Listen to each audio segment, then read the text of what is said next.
Allumé, créatif et différent. Ce n'est pas le talk habituel. Un débat d'idées tel qu'il devrait toujours exister. Vif, intelligent, percutant et résolument vivant. Brick Villemur. Alexandre Moranville-Ouellette, bonjour. Hey, salut à vous deux. Petit suivi de nouvelles plus tôt cette saison. Monsieur Count Benface, le politicien britannique humoristique qui une tête de poubelle a perdu hier son élection partielle contre Neil Farage.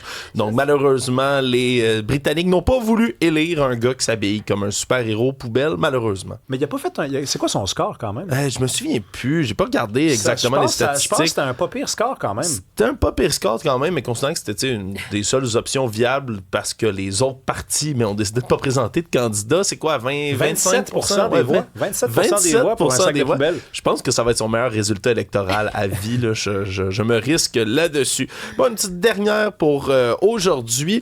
Je vais vous parler pas mal d'archéologie. Aujourd'hui, je vais vous parler pas mal du passé. Suivez-moi jusque-là. Alors que moi, je suis un féru passionné d'histoire médiévale, de chevaliers, de châteaux depuis que je suis tout jeune. Je pense que je suis pas tout seul parmi les petits gars.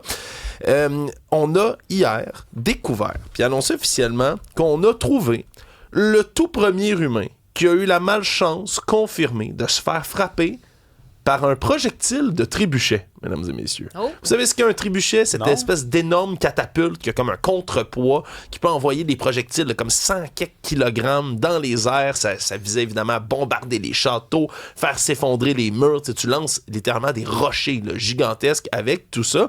On savait que ça existait. On en a toutes sortes de preuves historiques. Il y a même des gens qui en ont reconstitué des trébuchets modernes. Mais là, on a trouvé le premier gars, un homme dans la vingtaine, de 5 pieds 2, qui avait très exactement 160 fractures différentes, alors qu'on peut voir quelques images de son crâne qui est passé pas mal dans le mixeur à œufs, parce que oui, c'est quelque chose... Puis je trouve ça fascinant, c'est dans le congrès de paléopathologie qu'on a annoncé tout ça. La paléopathologie, c'est l'étude des corps anciens pour essayer de trouver c'était quoi leur maladie ou leur bobo. Et dans ce cas-ci, c'était des énormes bobos. Il y a des fractures partout sur le crâne, partout sur le torse, partout sur tous ses os. Et là, on se demandait depuis des années, ben voyons, tu sais, qu'est-ce qui est arrivé? Et considérant qu'on l'a retrouvé dans le château de Stirling, en Écosse, où il reposait, on l'a pu le dater que c'était à peu près dans les années 1200-1300, à l'époque où l'Écosse tentait de se séparer du giron anglais. Il y a eu comme 5 sièges de suite à ce château-là. Et on pense que monsieur, dans la vingtaine, a mangé direct dans la tomate cet énorme boulet, ce qui fait en sorte mais qu'il serait mort instantanément, a tout rassuré à ce congrès de paléopathologie. Il est mort sur le coup.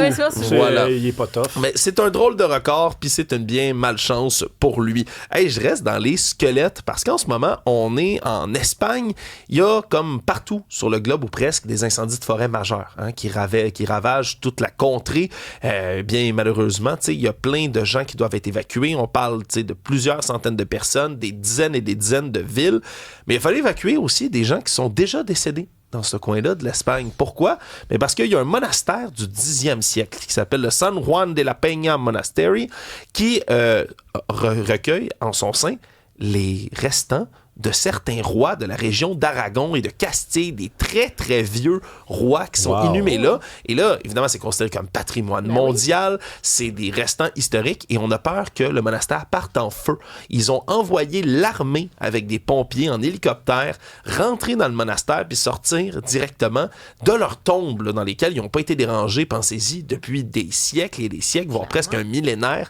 Et on les a sortis puis ça me fait vraiment rire les images qu'on voit de tout ça, où il y a des bénévoles qui traînent là, dans des gros bacs en plastique comme vous l'utiliseriez dans votre déménagement ou autre, ben des gros tas d'ossements, de crânes, etc., de rois qui viennent de se faire déranger. On espère évidemment qu'on va pas attraper quelque malédiction que ce soit du côté là, des secouristes. Je reste dans les choses un peu anciennes. Il y a des contracteurs cette semaine, lundi, qui travaillaient dans une ancienne brasserie qui se trouve dans une ville de la Belgique, une ville qui s'appelle Sint-Gilles-d'Erdemond, dans laquelle on faisait des rénovations. C'est une très très vieille brasserie. Puis là, maintenant, pam pam boum, pète un mur. Le mur est creux. Il y a quelque chose de l'autre côté. Histoire digne, littéralement, là, des contes de fées.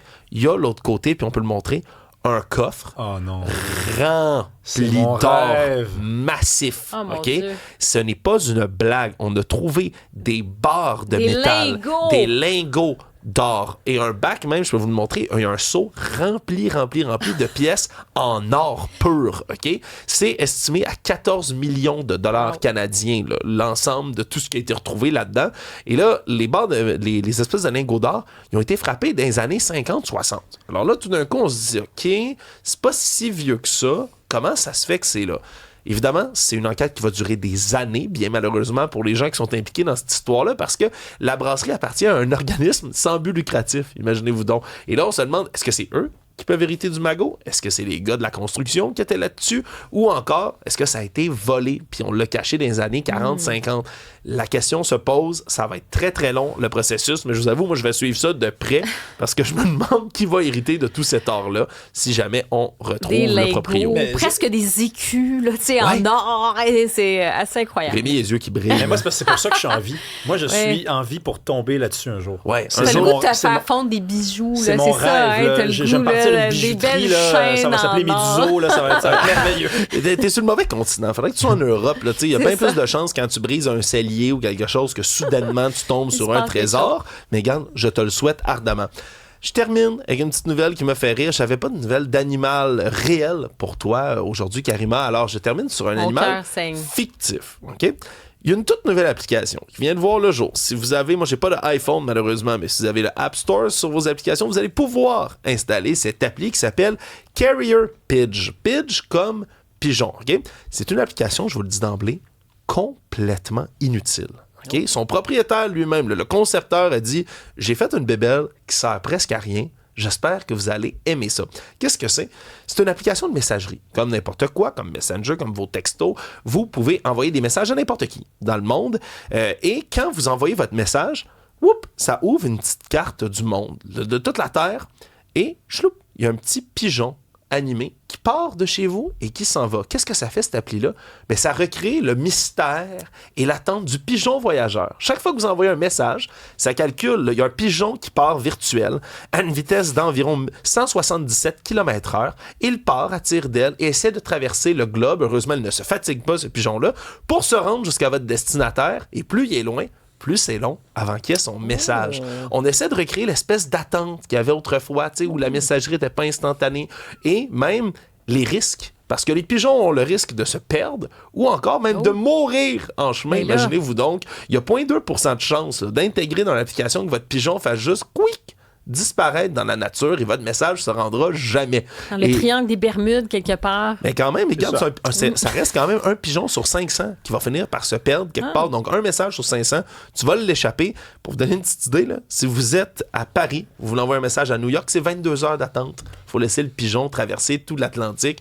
Bref, j'ai trouvé ça stupide. Peut-être pendant vos vacances, là, si vous ne voulez pas être rejoint trop facilement, téléchargez ça à la place. Oui, c'est ça. Je suis un peu déçue, Alex. Sais-tu pourquoi? Pourquoi? Parce que là, comme il y a une possibilité de perdre le pigeon quelque part, peut-être dans le triangle des Bermudes, moi, je comptais là-dessus pour envoyer des messages quand je serai à Paris, pour nos communications. Je me disais, il me semble qu'il y a quelque chose là, mais là, je vais y penser à deux. Ouais, c'est sûr que c'est peut-être pas assez instantané comme application de messagerie, puis tes pigeons peuvent se perdre. Merci, Alexandre. À très bientôt. C'était un plaisir. Salut. Merci.